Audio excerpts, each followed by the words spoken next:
Hello, എല്ലാവർക്കും പുതിയൊരു വീഡിയോയിലേക്ക് സ്വാഗതം. എല്ലാവരും സുഖമായിട്ടിരിക്കണമെന്ന് വിശ്വസിക്കണം. ഇന്ന് നമുക്ക് കുറച്ച് ശർക്കര വരട്ടി ഉണ്ടാക്കിയാലോ. കടകളിൽ നിന്നൊക്കെ മേടിക്കുന്നേക്കാളും ടേസ്റ്റിൽ എങ്ങനെയാണ് ശർക്കര വരട്ടി വീട്ടിൽ തന്നെ ഉണ്ടാക്കുക എന്നുള്ളത് നോക്കാം. നമുക്ക് കുറച്ച് സമയമൊന്നും മെനക്കെട്ടാൽ മതി. വളരെ കുറഞ്ഞ ചിലവിൽ തന്നെ നമുക്ക് ഉണ്ടാക്കിയെടുക്കാൻ പറ്റും. അതിന് വേണ്ടിയിട്ട് ഞാനിവിടെ 1.5 കിലോ നേന്ത്രക്കായ എടുത്തിട്ടുണ്ട്. നന്നായി മൂത്ത് വിളഞ്ഞിട്ടുള്ള നേന്ത്രക്കായ എടുക്കാനായിട്ട് പ്രത്യേകം ശ്രദ്ധിക്കണം. ഇനി നമുക്കിതിൻ്റെ തൊലിയെല്ലാം കളഞ്ഞെടുക്കണം. ഞാനിവിടെ ഒരു പാത്രത്തിൽ കുറച്ചധികം തന്നെ വെള്ളം എടുത്തിട്ട് അതിലേക്ക് ഒരു 1.5 ടീസ്പൂൺ മഞ്ഞൾപ്പൊടിയും കൂടെ ഇട്ടിട്ട് വെക്കുന്നുണ്ട്. നേന്ത്രക്കായ ഓരോന്നായിട്ട് തൊലി കളഞ്ഞിട്ട് ഈ വെള്ളത്തിൽ ഇട്ട് വെക്കാം. ഇങ്ങനെ ഈ മഞ്ഞൾ വെള്ളത്തിൽ ഇട്ട് വെക്കുമ്പോൾ ആ നേന്ത്രക്കായുടെ ഒരു കറ പോയി കിട്ടുകയും ചെയ്യും. അതുപോലെ തന്നെ നമ്മുടെ ചിപ്സിനൊരു മഞ്ഞ കളർ കിട്ടുകയും ചെയ്യും. കൈയുടെ മുകളിലും കത്തിയുടെ മുകളിലൊക്കെ കുറച്ച് വെളിച്ചെണ്ണയും കൂടെ തേച്ചിട്ട് ചെയ്യുകയാണെന്നുണ്ടെങ്കിൽ കൈയിൻ്റെ മുകളിൽ ഈ കായയുടെ കറ പിടിക്കുന്നത് ഒഴിവാക്കാം. ഇപ്പം നമ്മൾ കായ തൊലി കളഞ്ഞെടുത്തിട്ടുണ്ട്. ഈ കായ നമുക്ക് ഈ മഞ്ഞൾ വെള്ളത്തിൽ ഇട്ട് വെക്കാം. ഇതുപോലെ എല്ലാ നേന്ത്രക്കായും ഞാനിവിടെ തൊലി കളഞ്ഞെടുത്തിട്ടുണ്ട്. ഇത് കുറച്ച് സമയം ഈ വെള്ളത്തിൽ തന്നെ കിടക്കട്ടെ. അതിൻ്റെ ആ കറയൊക്കെ ഒന്ന് പോയി കിട്ടട്ടെ. നേന്ത്രക്കായുടെ തൊലിയെല്ലാം ഞാനിവിടെ വേറൊരു പാത്രത്തിൽ കുറച്ച് മഞ്ഞൾ വെള്ളം ആക്കിയിട്ട് അതിലിട്ട് വെച്ചിട്ടുണ്ട്. ഇത് വെച്ചിട്ട് വേറൊരു റെസിപ്പി ചെയ്യണുണ്ട്. അത് ഞാൻ നമ്മളുടെ ചാനലിൽ അപ്ലോഡ് ചെയ്യാം. കയറി കാണാൻ മറക്കരുത് കേട്ടോ. ഇനി ചോട് കെട്ടിയുള്ളൊരു പാത്രം എടുത്തിട്ട് അതിലേക്ക് നമുക്ക് കുറച്ച് ശർക്കര ഇടാം. ഈ ശർക്കര നമുക്കൊന്ന് ഉരുക്കിയെടുക്കണം. ഞാനിവിടെ ഒരു 6 അച്ച് ശർക്കര എടുത്തിട്ടുണ്ട്. ഇതിൽ ഏകദേശം ഒരു 1/2 കിലോളം വരും. ഇതിലേക്ക് ഒരു 3/4 ഗ്ലാസ് വെള്ളം കൂടെ ചേർത്തിട്ട് നമുക്ക് ഇതൊന്ന് ഉരുക്കിയെടുക്കാം. വെള്ളം ചേർക്കുമ്പോൾ ശ്രദ്ധിക്കണം, വെള്ളം കൂടി പോരുത്. ശർക്കര വെടി ഇരുന്നിട്ട് ഉരുക്കി റെഡി ആവട്ടെ. അപ്പോഴത്തേനും നമുക്ക് അതിലേക്ക് വേണ്ടിയിട്ടുള്ള കുറച്ച് പൊടികളുണ്ട്, അതൊന്ന് റെഡിയാക്കി എടുക്കാം. പൊടിക്കാനായിട്ട് ഞാനിവിടെ ഒരു 3/4 ടേബിൾ സ്പൂൺ ജീരകം, 2 ചുക്ക്, അതേപോലെ ഒരു 12 ഏലക്കായും കൂടെ എടുത്തിട്ടുണ്ട്. ഇനി ഇതിലേക്ക് ഒരു 50 ഗ്രാം പഞ്ചസാരയും കൂടെ വേണം. ഒരു മിക്സിയുടെ ജാർ എടുത്ത് അതിലേക്ക് നമുക്ക് ഈ പഞ്ചസാരയും ചുക്കും ജീരകവും ഏലക്കായും കൂടെ ചേർക്കാം. എന്നിട്ട് ഇത് നന്നായിട്ട് പൊടിച്ചെടുക്കണം. നല്ല ഫൈൻ പൗഡറായിട്ട് ഇതുപോലെ വേണം കിട്ടാൻ. ഇങ്ങനെ സ്പൂണിലെടുത്ത് നോക്കുമ്പോൾ അതിൽ ചുക്കിൻ്റെ ചെറിയ നാരും അതുപോലെ തന്നെ ഏലക്കായുടെ തൊലിയുടെ ഒരു കഷ്ണങ്ങളൊക്കെ കിടക്കുന്ന കാണാണ്ട്. അതൊന്ന് ഒഴിവാക്കാൻ വേണ്ടിയിട്ട് നമുക്ക് ഒരു അരിപ്പ് വെച്ചിട്ട് ഇതൊന്ന് അരിച്ചെടുക്കാം. ഇതിങ്ങനെ അരിച്ചെടുത്തിട്ടില്ല വെച്ചാൽ ആ ലാസ്റ്റ് ശർക്കര വരട്ടിയുടെ മുകളിൽ ഈ ചുക്കിൻ്റെയും ഏലക്കായുടെ നാരും ഇതൊക്കെ കിടക്കുന്ന കാണാം. അത് അത്ര ഭംഗി ഉണ്ടാവില്ല കാണാൻ. ഇതാ കണ്ടോ, അരിച്ചപ്പോൾ ഇത്രയും പൊടികളാണ് ഇന്ന് കിട്ടിയത്. ഇതിവിടെ ഇരിക്കട്ടെ. ഇനി നമ്മുടെ ശർക്കര ഉരുക്കാൻ വെച്ചത് എന്തായി എന്ന് നോക്കാം. ശർക്കര ഇത് അവിടെ നന്നായി ഉരുക്കി വന്നിട്ടുണ്ട്. ഇനി നമുക്കിതൊന്ന് മാറ്റി വെക്കാം. അവിടെ ഇരുന്നിട്ട് കുറച്ചൊന്ന് ചൂടാറട്ടെ. എന്നിട്ട് നമുക്കിതൊന്ന് അരിച്ചെടുക്കണം. ഇതിവിടെ ഇരുന്ന് ചൂടാറുമ്പോഴത്തേനും നമുക്ക് കായ ഒന്ന് അരിഞ്ഞെടുക്കാം. കായ ഞാനിവിടെ മഞ്ഞൾ വെള്ളത്തിൽ നിന്ന് മാറ്റി വെച്ചിട്ടുണ്ട്. ഇനി ഇതിലത്തെ ഈർപ്പൊക്കെ ഒന്ന് തുടച്ച് കളയാം. ഒരു ടിഷ്യൂ പേപ്പറോ അല്ലെങ്കിൽ ഒരു തുണിയോ എടുത്തിട്ട് നമുക്ക് ഓരോ കായായിട്ട് ഇതുപോലെ ഇങ്ങനെ തുടച്ചെടുക്കാം. കായൽ എന്തെങ്കിലും ഈർപ്പുണ്ടെങ്കിൽ അത് നമ്മൾ എണ്ണയിലേക്ക് ഇടുമ്പോൾ മേത്തേക്ക് പൊട്ടിത്തെറിക്കാനുള്ള സാധ്യത ഉണ്ട്. അത് ഒഴിവാക്കാൻ വേണ്ടിയിട്ടാണ് എല്ലാതും ഇങ്ങനെ തുടച്ച് വൃത്തിയാക്കിയിട്ട് എടുക്കുന്നത്. ഓരോന്നോരോന്നായിട്ട് തുടച്ചിട്ട് നമുക്ക് വേറൊരു പ്ലേറ്റിലേക്ക് മാറ്റാം. നേന്ത്രക്കായ എല്ലാം ഇവിടെ തുടച്ച് അതിൻ്റെ ഈർപ്പൊക്കെ കളഞ്ഞു വെച്ചിട്ടുണ്ട്. ഇനി നമുക്കിതൊന്ന് അരിഞ്ഞെടുക്കാം. ഒരു നേന്ത്രക്കായ എടുത്ത് അതിൻ്റെ നടു പിളർന്നിട്ട് ഇതുപോലെ ചരിച്ചിട്ട് വേണം അരിഞ്ഞെടുക്കാൻ. ചിപ്സിന് അരിയണേക്കാളും കുറച്ചും കൂടെ കനം കൂട്ടിയിട്ട് വേണം ശർക്കര വരട്ടിക്ക് വേണ്ടിയിട്ട് അരിയാൻ.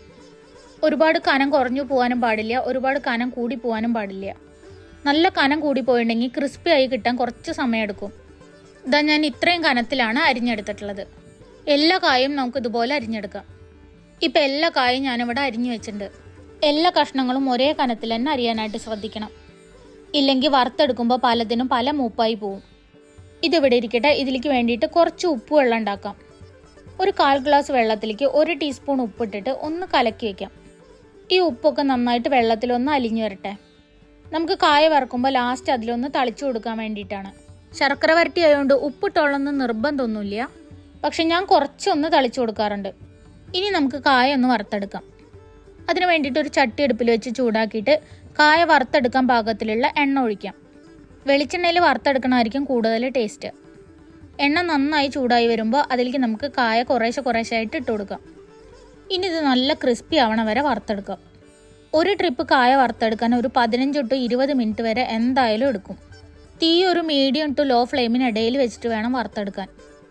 അല്ലെങ്കിൽ കായയുടെ പുറംഭാഗം കളറ് മാറുകയും ചെയ്യും, ഉള്ളിലാണെങ്കിൽ ക്രിസ്പി ആവുകയും ചെയ്യില്ല. അപ്പോൾ നമ്മളെ ശർക്കര വരട്ടി പതുപതുന്നനെയായി പോവും. നമ്മൾ ഇത്രയും പണിയെടുത്തതൊക്കെ വെറുതെ ആയി പോവും. അതുകൊണ്ട് കായ വറുത്തെടുക്കുമ്പോൾ നല്ലോണം ശ്രദ്ധിക്കണം. ഇനി നമ്മളൊരു ട്രിപ്പ് വറുത്ത് വെച്ചിട്ട് അത് കുറച്ച് പതുപതുന്നനെ ആയി പോയിട്ടുണ്ടെങ്കിൽ ആ വറുത്ത് വെച്ചതിൻ്റെ ചൂടൊന്ന് ആറുമ്പോൾ ഒന്നും കൂടെ ഒന്ന് എണ്ണയിലിട്ട് മൂപ്പിച്ചെടുത്താൽ മതി. കായ നന്നായി മൂത്ത് വരുമ്പോൾ ഒരു കിലുകിലി സൗണ്ട് വരും. ഇപ്പം നമ്മളെ കായ ഇവിടെ നന്നായി മൂത്ത് വന്നിട്ടുണ്ട്. ഒരു കിലുകിലി സൗണ്ടൊക്കെ വരാൻ തുടങ്ങിയിട്ടുണ്ട്. ഈ സമയത്ത് നമുക്കതിലേക്ക് 1 ടേബിൾ സ്പൂൺ ഉപ്പുവെള്ളം ചേർക്കാം. ഉപ്പുവെള്ളം ചേർത്ത് കഴിയുമ്പോൾ നമ്മളെ കായ ഒന്നും കൂടെ ഒന്ന് സോഫ്റ്റ് ആവും. എന്നിട്ട് ഒരു 5 മിനിറ്റും കൂടെ നമുക്ക് ഈ എണ്ണയിൽ ഇട്ടിട്ട് ഒന്ന് മൂപ്പിച്ചെടുക്കാം.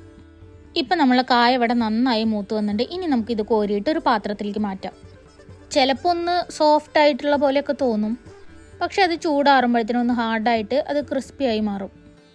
ഇനി ചൂടാറിയിട്ടും സോഫ്റ്റ് ആയിട്ട് തന്നെ ഇരിക്കുകയാണെന്നുണ്ടെങ്കിൽ ഞാൻ നേരത്തെ പറഞ്ഞ പോലെ ഒന്നും കൂടെ ഒന്ന് എണ്ണയിലിട്ടിട്ട് മൂപ്പിച്ചെടുത്താൽ മതി. ഇതുപോലെ നമുക്ക് അരിഞ്ഞു വെച്ചിട്ടുള്ള ബാക്കി കായം കൂടെ വറുത്തെടുക്കാം. ഞാനൊരു 3 ട്രിപ്പായിട്ടാണ് ഇത് വറുത്തെടുത്തത്. ഇപ്പം ഞാൻ നമ്മളെ കായെല്ലാം ഇവിടെ വറുത്ത് വെച്ചിട്ടുണ്ട്. ഒരെണ്ണം എടുത്ത് പൊട്ടിച്ച് നോക്കുമ്പോൾ കണ്ടോ നല്ല ക്രിസ്പി ആയിട്ട് വന്നിട്ടുണ്ട്.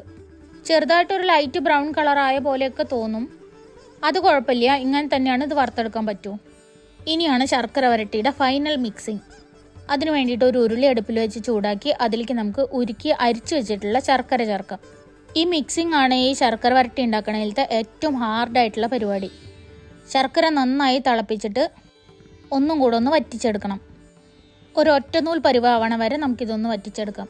ശർക്കര ഉരുക്കുമ്പോൾ വെള്ളം കൂടിപ്പോയിട്ടുണ്ടെങ്കിൽ നമുക്കത് വറ്റി കിട്ടാൻ ഒരുപാട് സമയമെടുക്കും. ഒരുപാട് സമയം ഇട്ടിട്ട് തിളപ്പിച്ചിട്ടുണ്ടെങ്കിൽ ശർക്കരയ്ക്ക് ഒരു കരിഞ്ഞ ടേസ്റ്റും വരും. അതുകൊണ്ടാണ് ശർക്കര ഉരുക്കുമ്പോൾ വളരെ കുറച്ച് വെള്ളം മാത്രം ചേർത്താൽ മതി എന്ന് പറഞ്ഞത്. ഇപ്പം നമ്മളെ ശർക്കരപ്പാവ് ഇവിടെ റെഡിയായി വന്നിട്ടുണ്ട്. ഇതാ കണ്ടോ, ഒറ്റ നൂൽ പരുവായിട്ട് കിട്ടിയിട്ടുണ്ട്. ഇതുപോലെ ആവണം. ഈ സമയത്ത് നമുക്ക് ഇതിലേക്ക് വറുത്ത് വെച്ചിട്ടുള്ള കായ ചേർക്കാം. കായ ചേർത്തിട്ട് നന്നായിട്ട് മിക്സ് ആക്കിയിട്ട് എടുക്കണം. കായ ചേർത്ത് മിക്സ് ആക്കണോട് കൂടി തന്നെ നമുക്ക് സ്റ്റവ് ഓഫ് ചെയ്യാം. ഈ ശർക്കര പാവൊക്കെ കായ വറുത്തതിൻ്റെ എല്ലാ ഭാഗത്തും നന്നായിട്ട് പിടിക്കണം. ഇപ്പം നമ്മൾ കായെല്ലാം ശർക്കരയിൽ നന്നായി മിക്സ് ആക്കിയിട്ട് എടുത്തിട്ടുണ്ട്. ഇനി നമുക്ക് ഇതിൻ്റെ മുകളിലേക്ക് നമ്മൾ നേരത്തെ പൊടിച്ച് വെച്ചിട്ടുള്ള ആ പൊടി കുറേശ്ശെ ആയിട്ട് ഇട്ട് കൊടുക്കാം. പൊടി ചേർത്ത് കഴിഞ്ഞാലും നമ്മളുടെ ഈ ഉരുളിയുടെ ചൂട് കാരണം കൊണ്ട് ആ പഞ്ചസാര പൊടിച്ചതൊക്കെ മെൽട്ടാവും. അത് കുഴപ്പമില്ല, നമ്മളിങ്ങനെ കണ്ടിന്യൂസ്ലി ഇളക്കിക്കൊണ്ടിരിക്കുമ്പോൾ ഇതിൻ്റെ ചൂടൊന്ന് ആറുമ്പോഴത്തേനും അത് കറക്റ്റ് പരുവായി കിട്ടും. എല്ലാ പൊടിയും കൂടി ഒരുമിച്ച് ചേർക്കാതെ കുറേശ്ശെ ആയിട്ട് മിക്സ് ആക്കിയിട്ട് എടുത്താൽ മതി. ഇതാ കണ്ടോ, നമ്മൾ ചേർത്തിട്ടുള്ള പഞ്ചസാരയൊക്കെ മെൽട്ടായി പോയിട്ടുണ്ട്. ഇനി ഇതിങ്ങനെ ഇളക്കിക്കൊണ്ടേയിരിക്കണം. ഇത് ഡ്രൈ ആയി വരുന്ന വരെ ഇളക്കണം. കുറച്ചൊന്ന് ചൂടാറുമ്പോഴത്തേനും ഇതുപോലെ ഡ്രൈ ആയി വരാൻ തുടങ്ങും. ഇനിയും നിർത്താറായിട്ടില്ല, ഇനി ഇളക്കിക്കൊണ്ടേയിരിക്കണം. ഓരോ ശർക്കര വരട്ടി ഒന്നിലൊന്ന് ഒട്ടാത്ത രീതിയിൽ കിട്ടണ വരെ നമുക്കിത് ഡ്രൈ ആക്കിയിട്ട് എടുക്കാം. കുറച്ച് സമയം ഇളക്കിയിട്ട് കൈവേദന തുടങ്ങിയപ്പോൾ ഞാൻ ഇതെൻ്റെ അനിയന് കൈമാറിയിട്ടുണ്ട്. ബാക്കിയുള്ളത് അവനാണ് ഇളക്കി സെറ്റാക്കി തന്നത്. നമ്മൾ ചേർത്തിട്ടുള്ള ശർക്കര പാവിൻ്റെ കൺസിസ്റ്റൻസി കറക്റ്റ് ആണെങ്കിൽ ശർക്കര വരട്ടി ഇത് അതുപോലെ കിട്ടും. ഞങ്ങളുടെ വീട്ടിൽ ഓണത്തിനും വിഷുവിനും ഒന്നും ശർക്കര വരട്ടി അങ്ങനെ പുറത്തൊന്നും മേടിക്കാറില്ല. ഞങ്ങൾ വീട്ടിൽ തന്നെ ഉണ്ടാക്കാറാണ് പതിവ്. എല്ലാ വർഷവും എൻ്റെ അച്ഛനാണ് ഇത് ഉണ്ടാക്കാറ്. അസിസ്റ്റൻ്റായിട്ട് അമ്മയും കൂടെ ഉണ്ടാവും. അങ്ങനെ അച്ഛൻ്റെതാണ് ഞാൻ ഇതെങ്ങനെ ഉണ്ടാക്കുക എന്നുള്ളത് പഠിച്ചത്. കുറച്ചും കൂടെ ഒന്ന് ഡ്രൈ ആയപ്പോൾ ശർക്കര വരട്ടി ഇതുപോലെ ആയിട്ട് കിട്ടിയിട്ടുണ്ട്. ഇനി ഇതൊന്ന് ഒരെണ്ണം എടുത്തിട്ട് നമുക്കൊന്ന് പൊട്ടിച്ച് നോക്കാം. കണ്ടോ, നല്ല ക്രിസ്പി ആയിട്ട് വന്നിട്ടുണ്ട്. ആ ശർക്കരയൊക്കെ കായയുടെ മുകളിൽ നന്നായി പിടിച്ചിട്ടുണ്ട്. ഇതാണ് ഇതിൻ്റെ പാകം.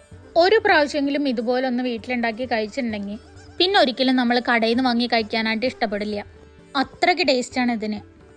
കുറച്ചൊന്നും മെനക്കെടാൻ തയ്യാറുണ്ടെങ്കിൽ വീട്ടിൽ ഇതുപോലെ ഒന്ന് ഉണ്ടാക്കി നോക്കൂ.